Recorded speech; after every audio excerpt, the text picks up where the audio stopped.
Hello friends, welcome on my YouTube channel Malik classes. तो आज हम करेंगे हमारे लेसन नंबर 4.5 चल रहा था, चैप्टर नंबर 4 है और ज्योमेट्रिकल बेसिक आइडियाज़ चैप्टर का नाम है। ठीक है, एक्सरसाइज शुरू करने से पहले अगर आपने मेरे चैनल को सब्सक्राइब नहीं किया है तो please subscribe my channel and share it with your friends. अगर अभी तक आपने बेल आइकन पे प्रेस नहीं किया है तो बेल आइकन पे भी प्रेस कर लीजिए ताकि मेरी सारी वीडियोस आप तक सबसे पहले पहुँचे। ठीक है, तो क्वेश्चन नंबर फर्स्ट से हम शुरुआत करते हैं।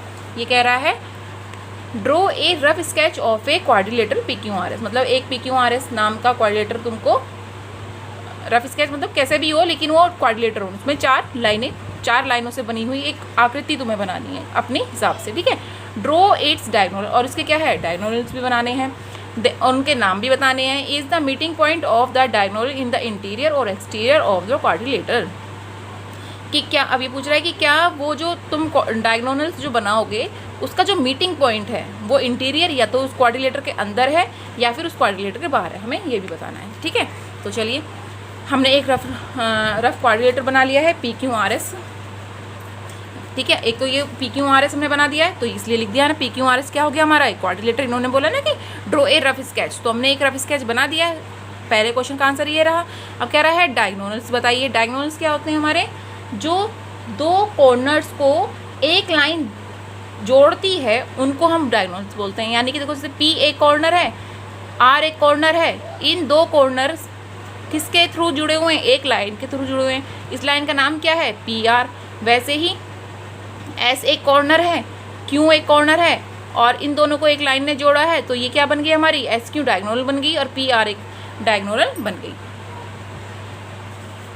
ठीक है ना, दो कॉर्नर को एक लाइन के थ्रू अगर जोड़ा जाता है तो वो बन जाती है हमारी डायगोनल। तो इसमें डायगोनल्स कौन कौन है, PR एंड SQ।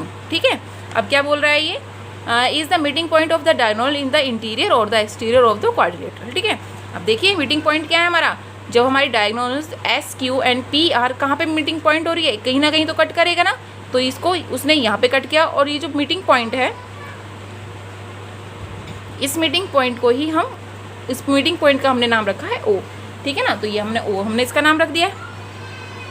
अब ये कह रहा है कि ये जो मीटिंग पॉइंट है जहाँ पे डायगोनल्स हमारे मिले हुए हैं, जहाँ पे इन्होंने एक दूसरे को इंटरसेक्ट किया है, जहाँ पे काटा है वो अंदर काटा है या फिर एक्सटीरियर कहीं बाहर पे।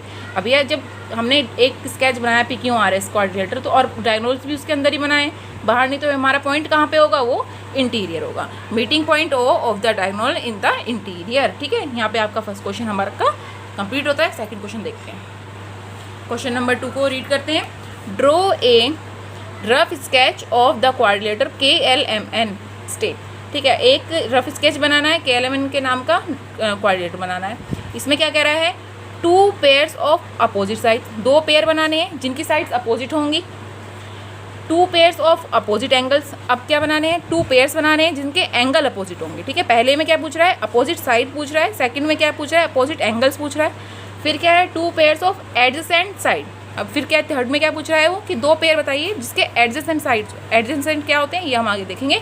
2 pairs of adjacent angle, adjacent side भी पूछा है और एडजेसेंट एंगल भी पूछा है। ठीक है, सॉल्यूशन की तरफ देखते हैं। सबसे पहला पॉइंट क्या है हमारा,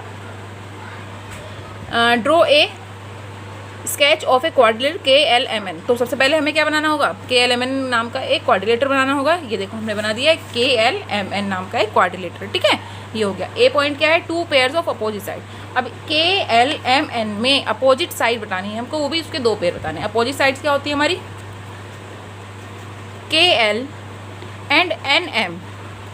ठीक है ना, यानी कि इस लाइन के बिल्कुल अपोजिट ये है तो KL के अपोजिट क्या होगी MN और LM के अपोजिट कौन सी लाइन है KN। तो ये हमारे क्या हो गए, KL and NM are opposite side, LM and KN are opposite side. ठीक है, हमारा का जो फर्स्ट पार्ट है, A पार्ट है, वो कंप्लीट हुआ।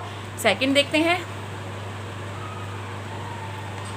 पूछ रहा है 2 पेयर्स ऑफ अपोजिट एंगल्स। अब क्या कह रहा है, अपोजिट एंगल की बात कर रहा है। अपोजिट एंगल्स में एंगल के एंड एंगल M। ये वाला एंगल इस वाले एंगल के अपोजिट है और ये वाला एंगल इस एंगल के अपोजिट होगा। ठीक है, तो हो गया एंगल N के अपोजिट है, एंगल के एंगल M के अपोजिट है। तो इस तरह से हम लिख लेंगे angle K and angle M and angle L angle N are opposite sides. ठीक है, आपका सेकंड पार्ट भी कंप्लीट हो गया। सी पार्ट क्या देख रहा है ये, two pairs of adjacent side, two pairs of adjacent side. अब क्या कह रहा है, इसके एडजेसेंट साइड बताइए आप, इसके भी दो पेयर बताने हैं।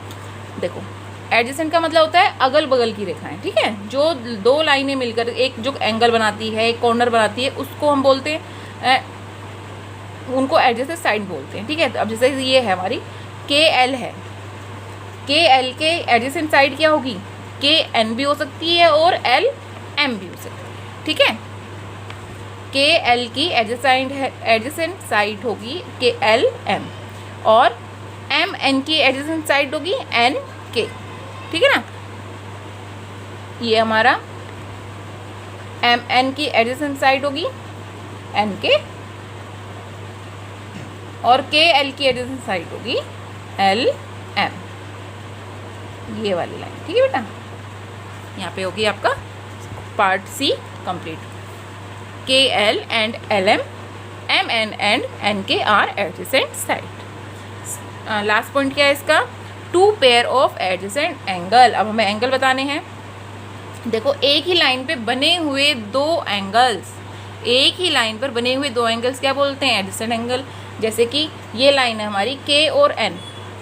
ठीक है, के एन लाइन हो गई तो क्या हो गया, ये एंगल के अपोजिट है एंगल एन के, एंगल के अपोजिट है एंगल एन के, एंगल एल अपोजिट होगा एंगल एन के और एंगल एम अपोजिट होगा एंगल एन के। ठीक है, इस तरीके से एक ही लाइन पे बने हुए दो एंगल्स एडजेसेंट एंगल कहलाते हैं।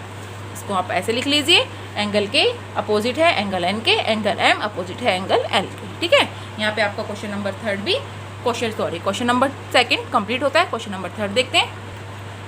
यहाँ पे आपकी एक्सरसाइज खत्म हो गई, इसमें दो ही क्वेश्चन थे, थर्ड तो है ही नहीं। ठीक है ना, चलिए ओके, अपना ध्यान रखिए, अच्छे से प्रैक्टिस कीजिए, खूब मन लगा के पढ़ाई कीजिए। Okay, bye bye.